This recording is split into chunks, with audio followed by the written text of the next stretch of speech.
I'm Larry Ridley, and this is the NFL on EA Sports. Tonight's matchup features two quarterbacks who will be trying to lead their team to victory. It's Ryan's Falcons going up against Bradford's Vikings. With that, let's get up to Minneapolis as we say hello to our commentators, Brandon Guyton and Charles Davis. We are at the newest stadium in the NFL, and its inaugural year. There's a look inside U.S. Bank Stadium here in Minneapolis. Today, we've got a good NFC matchup on tap between the Atlanta Falcons and the Minnesota Vikings.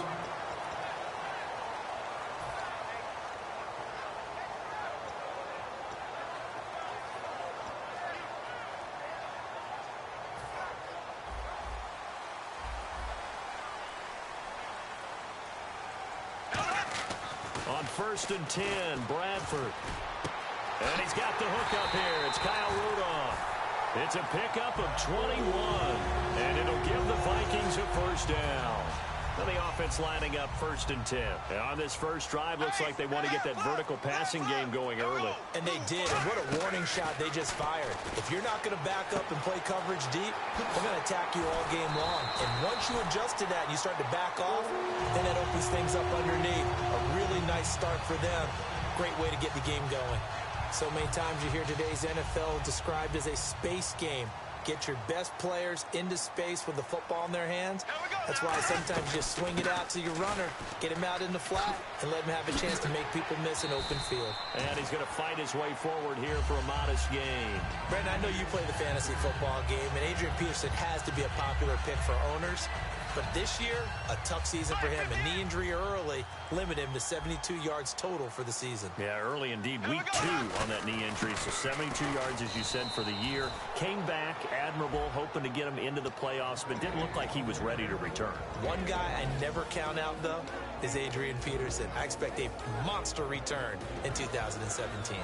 And the big boys up front in the trenches. What do you think of the O-line, Charles? I love them because this is a group that's so cohesive. They know what the man next to them is going to do at all times, and they operate as a terrific unit.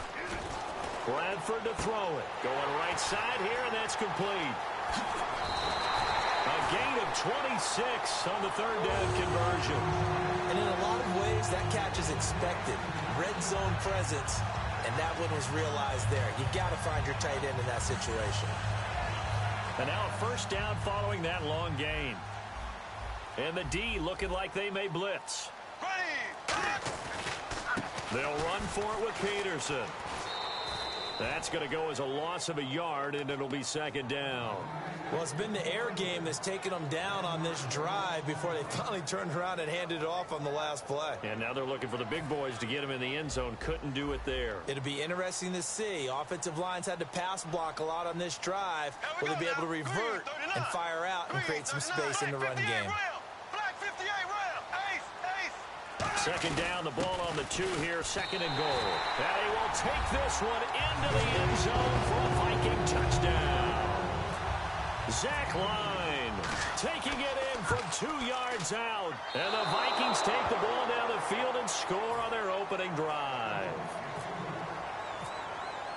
Forbat to send it away now following the touchdown. And a fair catch signaled for and taken successfully.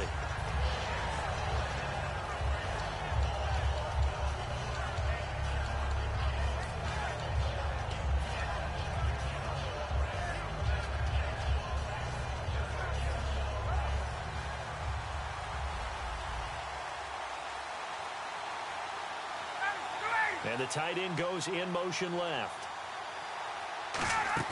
They go play action here on 1st down. And incomplete to open things up. He was looking for his tight end, Jacob Tamme, there. That'll bring up 2nd down. Here's the offense, and we talk about the tight end, Jacob Tamme. A lot of people thought of him as simply a safety valve receiver. He can be a primary receiver. Jacob Tamme shows better athleticism than what people expect. Here's Ryan. It's incomplete. Took a shot, couldn't connect. Quickly now a look at the defensive starters for Minnesota. Everson Griffin was a valuable reserve for most of his career, but has really blossomed since entering the starting lineup. They run the play fake to Coleman. Now Ryan. He was looking for Mohamed Sanu there. And now it's 4th down. Not too many things get to a quarterback of this magnitude, but I think it's safe to say that pressure can get to any quarterback. Now, he's obviously a great franchise quarterback, but felt the pressure, threw it incomplete. So on 4th down, the Falcons will call on Matt Bosher to punt it away. And here's a very low-line drive, almost whiffed on it. And this will be down by a member of the kicking team just outside of the 30-yard line.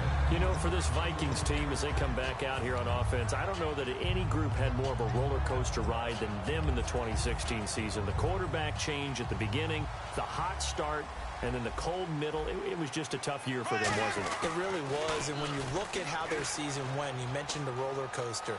A lot of it can come. Adrian Peterson off to the races. Touchdown, Vikings. Adrian Peterson, 66 yards. And the Vikings get the quick strike touchdown. And on that long run, maybe the defense caught napping a little bit. The concentration level may not have been there. I agree with you on that one, because those types of plays, when they result like that, they're almost like big bolts of lightning, aren't they? Whoosh, and off he goes. Atlanta now coming out on the field. And they'll certainly be trying to do better than that first drive where they went 3 and out. And sometimes the first drive is just simply to settle nerves. You know what it's like at the start of a game with the emotion. Guys a little bit jumpy. But you do. Oh, you understand the same way. It's just like us calling one, right? Making sure we ease into the game, let it come to us. Well, you went and now they have that opportunity. No, you didn't go 3 and out. I went 3 and out on that first drive. I'll try to do better here. Brian Robinson makes the stop. No gain on that run, and while the team is down, there's still time to come back and win the football game.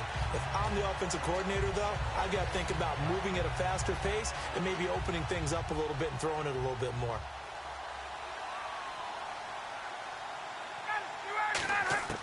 On 2nd down, here's Ryan. Hits his target. It's Taylor Gabriel. And they get him down, but not before he takes it across the 40-yard line. An ex-teammate used to tell me all the time, I hate experienced quarterbacks, because no matter what, you really can't hide what you're doing. And I think that right there, he knew right away where the blitz was coming from, where his primary guy was going to be, and he ended up going to a secondary target for a nice game. I was just going to ask you, that wasn't the primary target. He's so good at that, isn't he? I think he knew right away that he wasn't going to get to his primary guy. I think he read that as soon as he got to the line of scrimmage, knew where the pressure was going to come from, and said, I know how to beat that, and that's what he did. And they'll bring the big tight end across the formation left. Now a play fake here on 1st down. And this one's incomplete.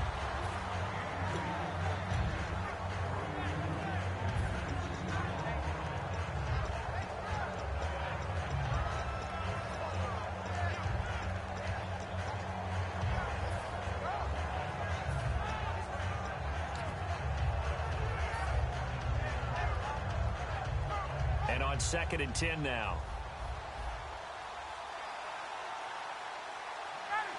In motion is Austin Hooper. Off the play fake to Freeman. It's Ryan. He's going to fire one deep over the middle. The Pro Bowl wideout Julio Jones, his intended receiver. And it's 3rd down. I know exactly why he tried to throw the ball to Julio Jones there. He's never considered cover. He's either too fast or too strong. You always try and get it to him. Especially on those deep passes.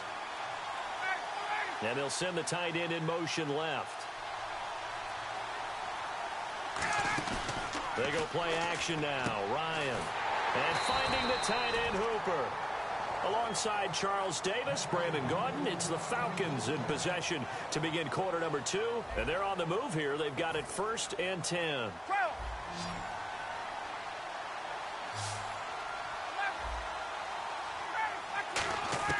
On 1st and 10, it's Ryan.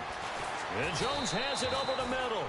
Over 1,400 yards last year for Jones. Just 6 touchdowns, but, you know, of course he had the big 300-yard game However, when he was blanketed with coverage, he always opens things up for other guys, doesn't he? He does, and that's what's benefited Atlanta's offense. Other guys were able to step up. In 2016, Mohamed Sanu stepped up and had his best year as a pro.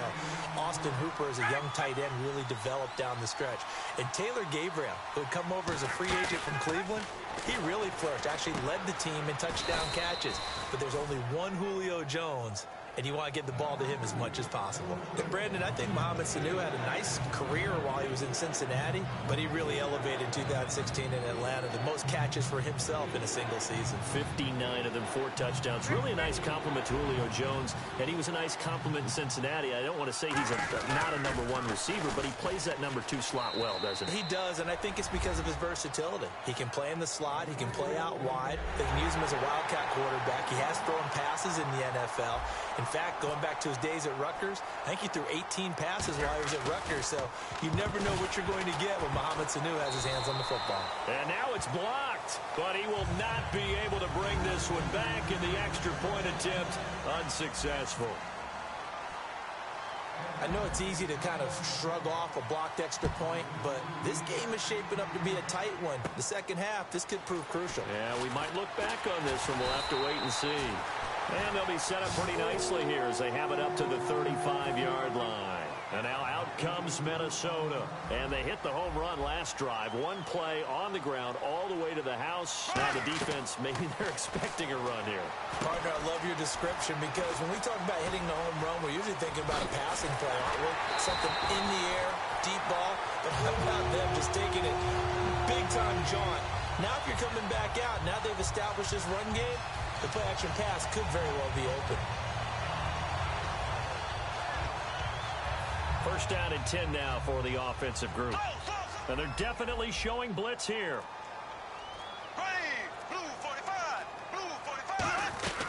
First down, here's a run with Peterson. And able to push his way forward here for a good little gain. 7 yards on the pickup there, and it'll leave him with a 2nd and 3. Some runs are blocked so well, you almost forget that someone has to carry the ball to gain the yardage. The leverage by the offensive line to create space up front, really well done. He's going to flip that out to the flat. It's complete. And brought down, but not before they're inside the 25. Give him 11 yards and time and a new set of downs. And now the passing game here in the second quarter starting to heat up a little bit. Don't you feel the rhythm starting to happen, right? You see it, now the confidence is starting to rise. I think now as a play caller, because that has happened, you lean on it a little bit more. You don't go totally away from running the football, but you do say, guess what? We can throw it well with a whole lot of confidence. So an entertaining first half, and now we have hit the 2-minute warning.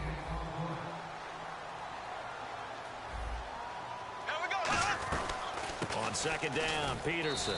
And they get to him quickly here as he stopped right around the 13. Just a couple on the pickup there, and now it's 3rd down. Well, so many times we look at a short run and we praise the offense for trying to set the tempo and establish things, but the defensive guys, hey, they just won the battle there. It wasn't a big run given up. They don't always have to absorb the body blows. Sometimes they dish them out themselves. Oh, it's a screen pass. That's complete. And this play gets blown up. They'll lose yardage back at the 17. And a loss of 3 to bring up 4th. And no field goal try here from the red zone offense out there. They'll go for it on 4th. Black 58 rail. There we go. Black 58 rail. Green 39. Black 58 rail. Black 58 rail. There we go. Green 39. Green 39. Ace. Bradford to throw for it on 4th. And he's brought down. Can't do anything with a football. It's a sack and a turnover on downs. And here now come the Falcons. And what do you think goes on here in this situation? If you got the football, you're trailing, you're back in your own territory with just a little time. Do you try something? You're thinking about jump-starting your team, right? You just mentioned it. They're down. They're trying to get back into the game. But you got to figure if something goes wrong, you may have put yourself in a spot where you may not be able to come back in the second half. Managing risk, this is a big decision here. And it's complete to Jacob Tamme. And down he goes, but he takes it up to the 40. There's a completion to the tight end, and I think that we're looking at something out of central casting, frankly. Absolutely. I mean, size, the hands. Speed. I mean, can flat out run. You put that whole package together, you light up the eyes of an offensive coordinator, don't you? That was a nice grab. Just couldn't get the feet down, right? You need that toe tap sequence there. Whatever size shoe he's wearing, probably need about a half size smaller to complete that one. To throw is Ryan. He's going to wind up and air it out. And the hit jarred it loose. It's incomplete. Well, they went for the big play there, but that drop could really hurt their momentum. Incomplete pass on second down. Let's see what the offense draws up here on third. They run the play fake to Coleman. Now Ryan. He's got time in the pocket. Into a double team, and it's intercepted. Terrence Newman with a pick. And his guys have got it back at the closing stages of the first half. The Vikings offense now heading out to take over. And the ball backed way up. So thinking with this amount of time on the clock, probably just sit on it, and we'll see these two teams go to the lockers. Yeah, I don't think you want to overthink it in this situation. Either side of the ball. Just go ahead and finish up the half and get on out and talk about it.